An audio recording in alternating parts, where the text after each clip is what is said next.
செய்தியாளர் சுபாஷும் இது குறித்த விவரங்களோடு நம்மோடு இணைக்கிறார். அவரிடம் பேசலாம். சுபாஷ், இப்போ அதிமுக தரப்பிலிருந்து ஒரு முன்னாள் அமைச்சராக இருந்திருக்கிறார், 9 முறை சட்டமன்ற உறுப்பினர், அதிமுகவிலும் ஒரு மிகுந்த செல்வாக்குமிக்க நபராக செங்கோட்டையன் அறியப்பட்டிருக்கிறார்.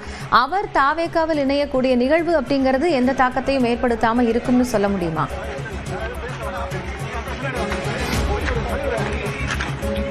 மிகப்பெரிய ஒரு தலைவராகத்தான் அவர் பார்க்கப்படுகிறார் அதிமுகவில் இருந்தவரை. தற்போது அவருடைய அடுத்த கட்ட செயல்பாடாக, அடுத்த கட்ட பணியாக தற்போது தமிழக வெற்றி கழகத்தில் விஜய் முன்னிலையில் இணைந்திருக்கிறார் என்பது மிக முக்கியத்துவம் வாய்ந்ததாக பார்க்கப்படுகிறது. அடுத்த கட்டமாக அவருக்கு வழங்கக்கூடிய பொறுப்பு என்ன என்பது பார்க்க வேண்டியிருக்கிறது. ஏன்னால் அந்த பொறுப்பு அவருக்கும் ஒரு அனுசரணையான பொறுப்பாக இருக்க வேண்டும். அதே போல தமிழக வெற்றி கழகத்திற்கும் ஒரு வளர்ச்சியை கொடுக்கக்கூடிய ஒரு பொறுப்பாக இருக்க வேண்டும் என்பதுதான் அவங்க பேசி இதை முடிவெடுத்திருக்கிறாங்க. இது ஒரு லாங் டைம் ப்ராசஸாவே நடந்திருக்கு. நீங்க பாத்தீங்கன்னா முந்தா நாள் முடிவெடுத்து இதை பண்ணல அப்படின்றாங்க. ஒரு 2-3 வாரங்களாகவே அவரிடம் தமிழக வெற்றி கழக நிர்வாகிகள் தொடர்ச்சியாக தொடர்பில் கொண்டு அவரை இங்கே கூட்டிட்டு வர வேண்டும், இங்கே இந்த கட்சியை இணைக்க வேண்டும் என்ற பணிகளை மேற்கொண்டிருந்ததாக தெரிகிறது. அது மட்டும் இல்லாமல் அவருடைய பயணமும், அரசியல் பயணமும் 54 ஆண்டுகளில் மிக முக்கியமாக பார்க்கப்படுகிறது. 1971ஆம் ஆண்டு வரை திமுக தொடர்ந்தவர். எம்ஜிஆர் வெளியேற்றப்பட்ட பிறகு அவருடன் சேர்ந்து இவரும் வந்துடுறாரு எம்ஜிஆர் ஆதரவாளராக. பின்னர் 72ல் எம்ஜிஆர் கட்சி தொடங்கும் பொழுது அப்பவும் அவர் கட்சியில் வந்துடுறாரு. 77ல் போட்டியிட்டு அவர் வெற்றி சத்தியமங்கல தொகுதியில் போட்டிட்டு வெற்றி பெற்றார். அதுக்கு முன்பு கோவையில் நடைபெற்ற பொதுக்கூட்டம் தான் இவருடைய அதிமுகவுடைய பொதுக்கூட்டம். எம்ஜிஆர் நடத்தக்கூடிய மிகப்பெரிய அளவில் அந்த கூட்டமானது நடைபெற்றிருந்தது. அந்த பொதுக்குழுவை செங்கோட்டையனும் உள்ளிட்ட மூத்த நிர்வாகிகள் ஒன்றாக இணைந்து செயல்படுத்தி வந்தது. எம்ஜிஆர் மத்தியில் அவருக்கு ஒரு நல்ல பெயரை வாங்கி கொடுத்ததான் சத்தியமங்கல தொகுதியில் 1977ல் போட்டிட்டாரு. கண்டினியூஸா அவரை அதுக்கப்புறம் கோபிச்செட்டிப்பாளையமா அது மாறின பிறகு அங்கேயே கிட்டத்தட்ட 8 முறை சட்டமன்ற உறுப்பினராக இருந்திருக்கிறார். 96ல் ஒரு தடவை தோர்த்திருக்கிறார். 2006ல் அவருக்கு வாய்ப்பு கொடுக்காமல் போகப்பட்டது. அதை தவிர எஞ்சி இருக்கக்கூடிய அனைத்து ஆண்டுகளும் அவர் சட்டமன்ற உறுப்பினராக இருந்தவர். நேற்று தனது சட்டமன்ற உறுப்பினரை ராஜினாமா செய்திருக்கிறார். இவருடைய அந்த பண்பு என்பது எல்லோருடையும் ஒரு ஹார்ஷா பேசாம அனுசரணையா இருந்து செல்லக்கூடியவர். அவர் இப்படி ஒரு முடிவு எடுத்துட்டாருன்றது அதிமுகவில் இருக்கக்கூடிய ஒரு சிலர் ஃபீல் பண்றாங்க. அவர் அடுத்த கட்டமாக இவருக்கு இங்கே கொடுக்கக்கூடிய பொறுப்பு தான் மிக முக்கியத்துவம் வாய்ந்ததாக பார்க்கப்பட இருக்கிறது. இதுபோல அந்த பொறுப்பு அவருக்கு அமைய போகிறது என்பது எல்லாருடைய எதிர்பார்ப்பாகவும், அவங்க குறிப்பாக தமிழக வெற்றி கழகத்தின் எதிர்பார்ப்பாக இருக்கிறது. சுபாஷ், இப்போ நீங்க குறிப்பிட்ட மாதிரி அவருக்கு வழங்கப்படக்கூடிய பொறுப்பு என்ன, அவர் அந்த தலைமையின் கீழ் இருக்கும் பொழுது என்னென்ன அதிகாரங்கள் அவருக்கு அந்த பொறுப்பின் கீழ் கொடுக்கப்படும், இப்படியான கேள்விகள் எல்லாம் ஒரு புறம் இருந்தாலும், இப்போ இதுக்கு முன்னாடி அவருடைய செய்தியாளர்கள் சந்திப்பில் நீக்கப்படுறதுக்கு முன்னாடி அதிமுகவில் இருந்து ஒருங்கிணைப்பு அப்படிங்கிறது தான் தன்னுடைய நோக்கம் அப்படின்னு சொல்லியிருந்தாரு. அதன் பிறகு கட்சியிலிருந்து நீக்கப்பட்ட ஒரு நபர் அப்படிங்கிற அடிப்படையிலேருந்து செங்கோட்டையன் எடுத்த இது முடிவா? இப்போ நீங்க ஏற்கனவே இது ஒரு லாங் டேர்ம் ப்ராசஸாக தான் தெரியுது அப்படின்னு குறிப்பிட்டிருந்தீங்க. களத்திலிருந்து நம்மளால என்ன புரிஞ்சுக்க முடியுது சுபாஷ்?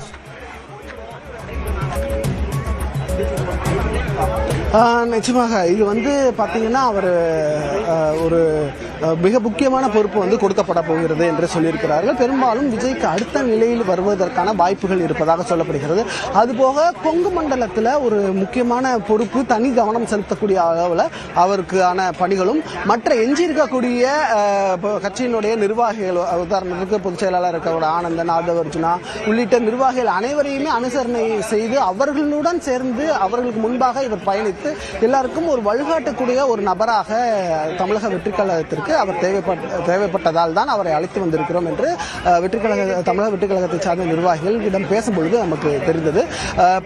நிறைய ஸ்பெகுலேஷன்ஸ் இருந்தது. நேற்று முன்தினமும் அவர் வேறு கட்சிக்கும் செல்வதற்கான வாய்ப்பு இருப்பதாக சொல்லப்பட்டது. ஆனால் இந்த முடிவானது அவர் ஏற்கனவே எடுத்து அந்த முடிவை தமிழக வெற்றி கழக தலைமைக்கும் அவர் கொடுத்த பிறகுதான் இன்றைய தினத்தில் அவர் கட்சியில் இணைஞ்சிருக்கிறார்.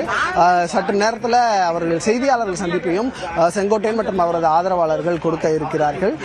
ஈரோடுல ஒரு செல்வாக்கு மிகுந்த நபராகவும், அதே போல கொங்கு பகுதியில் ஒரு செல்வாக்கு மிக்க, வெஸ்டர்ன் ரீஜன் ஃபுல்லாவே ஒரு செல்வாக்கு மிக்க ஒரு நபராகவும் தான் அவர் அடையாளப்படுத்தப்பட்டிருக்காரு. மிக முக்கியமாக எம்ஜிஆர் காலத்தில் பயணித்தவர் என்றாலும் ஜெயலலிதா காலத்தில் தான் அவர் அடையாளம் காணப்படுகிறார், மிகப்பெரிய முக்கியத்துவம் கொடுத்து. ஏனென்றால் 89 ஜெயலலிதா அவர்கள் ஜானி ஜெயனின்னு இருக்கும் பொழுது ஜெயலலிதாவுக்கு ஆதரவாக சேவல் சின்னத்தில் போட்டிட்டு அந்த தேர்தலையும் அவர் வெற்றி பெற்றிருந்தார்.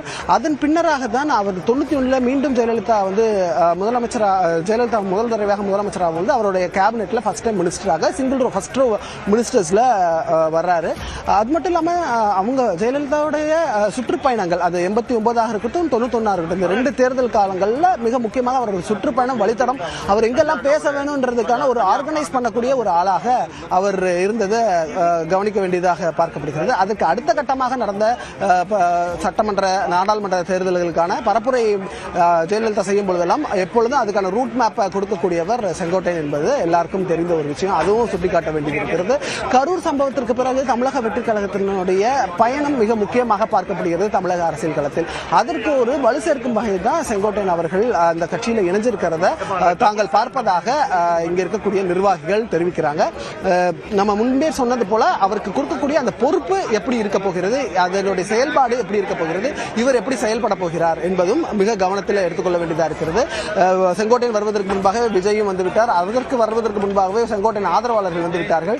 ஆதரவு செங்கோட்டையன் தங்கியிருந்த ஹோட்டலுக்கே சென்று அவரை அழைத்து வந்ததையும் பார்க்க முடிந்தது. வாசலில் பிசி ஆனந்த் உள்ளிட்ட நிர்வாகிகள் அவரை நேரடியாக வந்து வரவேற்று உள்ளே அழைத்து சென்றதையும் பார்க்க முடிந்தது. இப்படி இந்த களத்தில் இருக்கக்கூடிய காட்சிகள் செங்கோட்டையனுக்கு ஒரு அதிக பிரெஃபரன்ஸ் வந்து கட்சியில கொடுக்கப்படுகிறது என்பதை பார்க்க வேண்டியது. சட்டமன்ற உறுப்பினரை ராஜினாமா செய்து வந்தவருக்கு ஒரு முக்கியத்துவம் கொடுத்திருக்கிறாங்க இன்றைய தினத்தில் தமிழக வெற்றி கழகம். சுபாஷ், இப்போ அவரோட சேர்ந்து சில அதிமுக நிர்வாகிகளும் வந்து இந்த நிகழ்வுல இணைய இருக்கிறாங்க அப்படின்னு சொல்லப்பட்டிருக்கு. அவங்கள முக்கியமானவங்க யார் அப்படின்னு பார்க்கலாம். இந்த மாதிரியான நிகழ்வு அப்படிங்கிறது அதிமுகவிற்கு ஒரு பலவீனத்தை ஏற்படுத்துமா?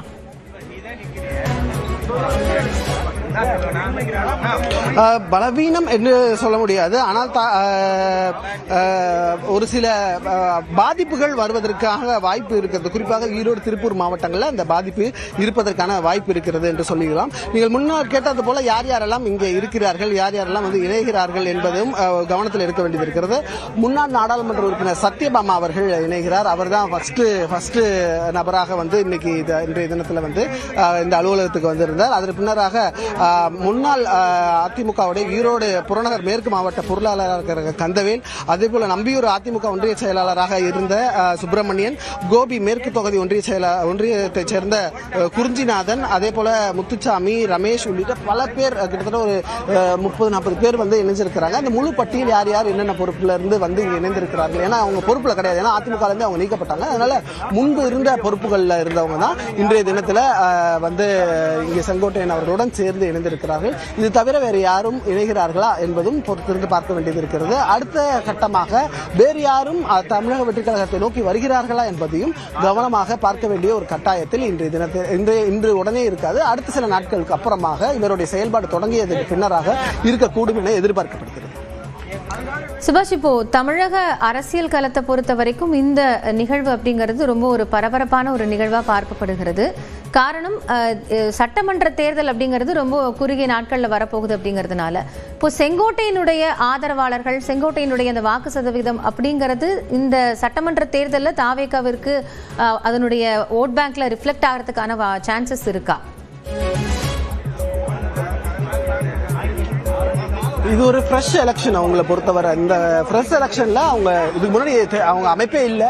இது எலெக்ஷன்ல தான் அவங்க ஒரு புது அமைப்பா உருவாகி ஒரு கட்சியாக பதிவு செய்து அந்த கட்சி பதிவு செய்யப்பட்ட கட்சி அடுத்த கட்டமாக அவங்களுடைய வாக்கு சதவீதம் எந்த அளவில் வரப்போகிறது, பல்வேறு ப்ரெடிக்ஷன்ஸ் இருக்கலாம். அதாவது அவங்களுக்கு இவ்வளவு வாக்கு சதவீதம் இருக்கு, இரட்டை இலக்கணல வாக்கு சதவீதம் இருக்கு, இதெல்லாமே சொல்லலாம். ஆனால் அது தேர்தல் முடிந்து அல்லது தேர்தல் வாக்கு சதவீதம் வாக்குப்பதிவு முடிந்த பிறகாக வரக்கூடிய தகவலின் அடிப்படையில் அவங்களுக்கான வாக்கு சதவீதம் எப்படி. சுபாஷ், இணைப்பிலே இருங்க.